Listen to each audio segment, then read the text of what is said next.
Atenção! Começa agora uma teleaula de História do Ensino Médio. Você vai assistir a teleaula de número 53. Bons estudos!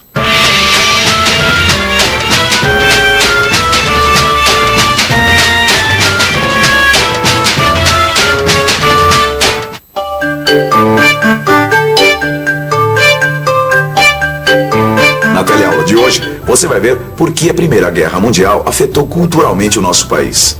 E de que maneira o movimento modernista contribuiu para a formação de uma nova imagem do Brasil, de uma nova fisionomia cultural.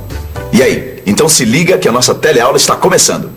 Foi neste teatro, o Teatro Municipal de São Paulo, que em fevereiro de 1922 aconteceu um evento importante que marcou profundamente a cultura do nosso país.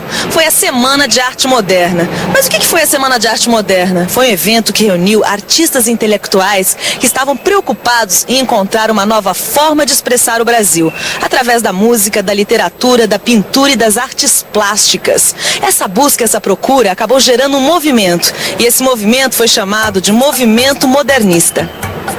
Mas como surgiu o movimento modernista? E por que ele surgiu? Para a gente responder essas perguntas, a gente vai precisar voltar um pouco no tempo, para alguns anos antes daquele agitado 1922. 1914. Estamos na Europa. Estoura a Primeira Guerra Mundial.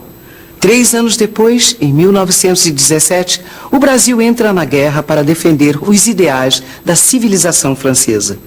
É uma época em que a cultura francesa exerce forte influência sobre o Brasil. Conhecida como Cidade-Luz, Paris é considerada a capital do mundo ocidental. Seus poetas, seus músicos, seus artistas em geral, quase tudo que acontece em Paris é copiado mundo afora. Essa admiração pela França é tão grande que tudo que vem de lá é considerado civilizado. Já as coisas da terra do Brasil não merecem o mesmo status. Os próprios brasileiros consideram as coisas daqui primitivas e sem valor. Prova dessa influência francesa pode ser vista nas construções brasileiras do começo do século, nos cafés, nas revistas e até nos cartazes publicitários. Tudo procura reproduzir o estilo da Belle Époque francesa. Só que a Primeira Guerra destrói o mito que se criou em torno da cultura francesa. O cenário que moldurava tanta arte e liberdade passa então a mostrar uma outra face, a dura face da guerra. Paris não é mais uma grande festa. Com a guerra, a paisagem europeia se transforma. O que se vê são ruínas, miséria, desolação. A Cidade-Luz já não brilha mais. A Europa deixa de ser o modelo de civilização e desenvolvimento que tantos países seguiam. Afinal, como é que se pode chamar de civilizado um continente onde seus irmãos se matam uns aos outros? O modo de vida europeu passa a ser questionado com o fim da guerra. Chega também ao fim a ideologia chamada liberalismo. E no Brasil, como será que ficam as coisas depois dessa guerra?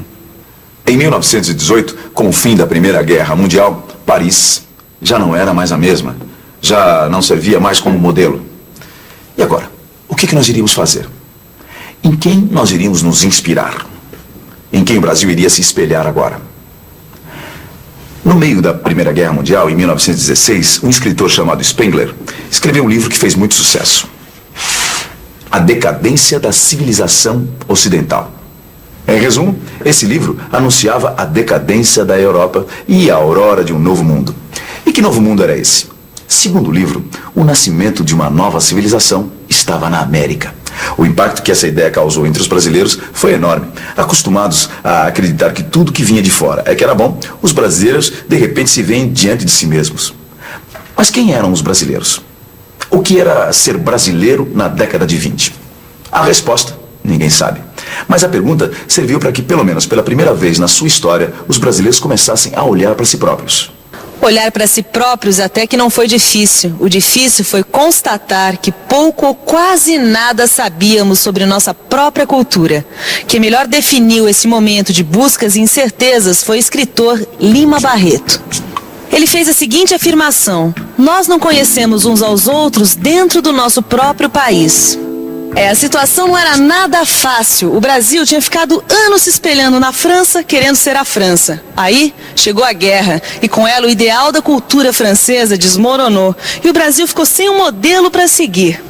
Definitivamente, o Brasil precisava conhecer o Brasil. E foi nessa busca, nessa procura do que é ser brasileiro, que se envolveu a grande maioria dos intelectuais e dos artistas daqueles agitados anos 20 do pós-guerra.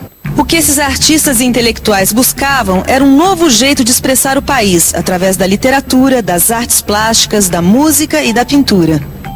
Essa procura virou um movimento, e esse movimento ganhou um nome: movimento modernista.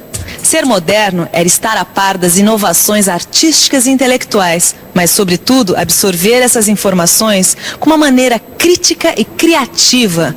Ou seja, estar antenado ao que está acontecendo, mas com os olhos bem abertos, filtrando tudo isso. E foi com esse espírito crítico, moderno, criativo e brasileiro que aconteceu a Semana de Arte Moderna, exatamente aqui neste Teatro Municipal de São Paulo, em fevereiro de 1922. Durante os 4 dias em que funcionou, a Semana de Arte Moderna mostrou concertos, exposições, palestras. O Brasil parecia estar se encontrando com um novo Brasil. E este era o espírito do movimento: mostrar uma nova imagem do país, uma nova fisionomia cultural. O que antes era escondido, agora era mostrado. A cultura africana e indígena não podiam mais ser negadas. Elas eram parte da nossa realidade. Bem, é claro que muita gente não gostou daquelas inovações todas. Para muita gente, aquilo não era cultura e muito menos arte. Olha, quando o compositor Villa-Lobos usou instrumentos de congada e tambores numa apresentação sinfônica, e mais, transformou em instrumento musical uma folha de zinco como essa, o teatro quase veio abaixo de tanta vaia. Aliás, aqueles eram considerados instrumentos populares, instrumentos da cultura indígena, africana, motivo suficiente para ficarem fora de uma coisa tão sofisticada quanto uma orquestra. É claro que não era essa a opinião dos modernistas. Para eles, essa mescla de culturas, esse caldo de culturas era justamente o que tornava a cultura brasileira tão diferente e original. Mas não foi só a polêmica música de Villa-Lobos que aconteceu na Semana de Arte Moderna. Coisas importantes como pintores como Di Cavalcanti, Anita Malfatti, Guilde e também escritos de Mário de Andrade, Oswald de Andrade e Ronald Carvalho.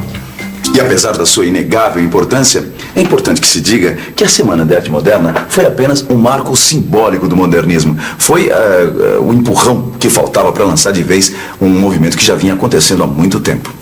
No Rio de Janeiro, por exemplo, desde o fim do século XIX, já se percebia o interesse pela música popular, como o machixe, o corta-jaca e a modinha.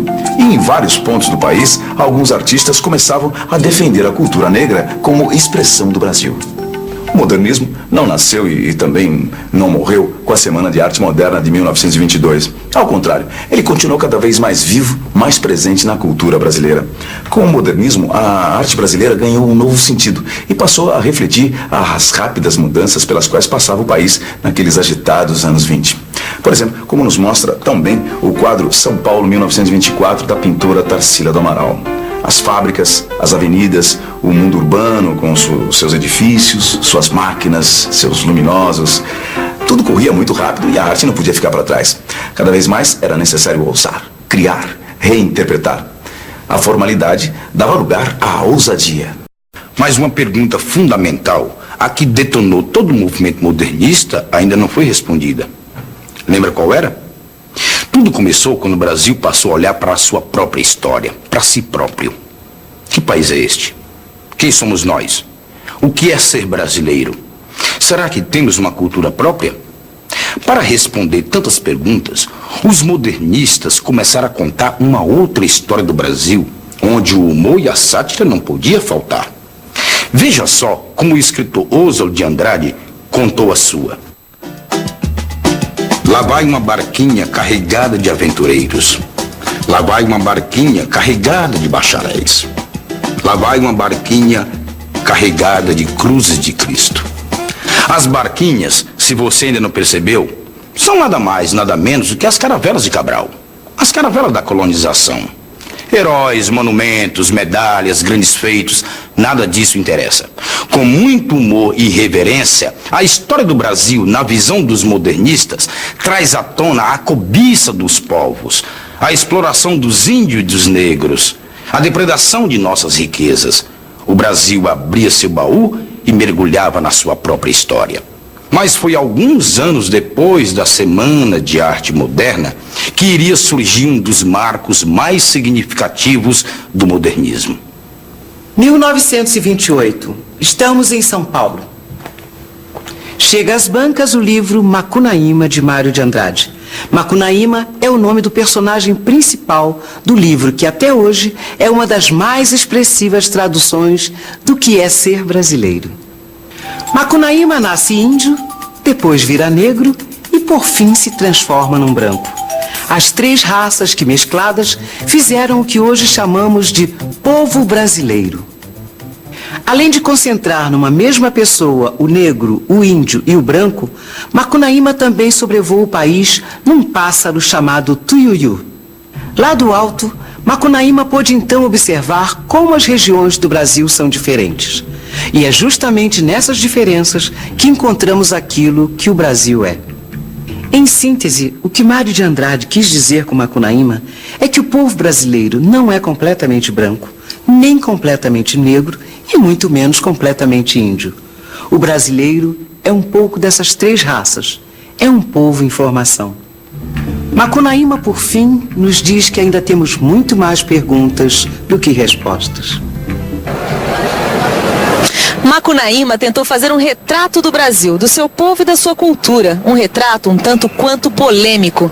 Tão polêmico que havia mesmo entre os modernistas quem discordasse dessas ideias, como o próprio escritor modernista Cassiano Ricardo, que numa espécie de resposta ao Macunaíma escreveu seu Martim Sererê. Ao contrário do Macunaíma, Martim Sererê era um herói bem comportado, sério e patriota. Sem questionar nossa história, Martim Sererê é uma espécie de soldado sempre defendendo as nossas fronteiras.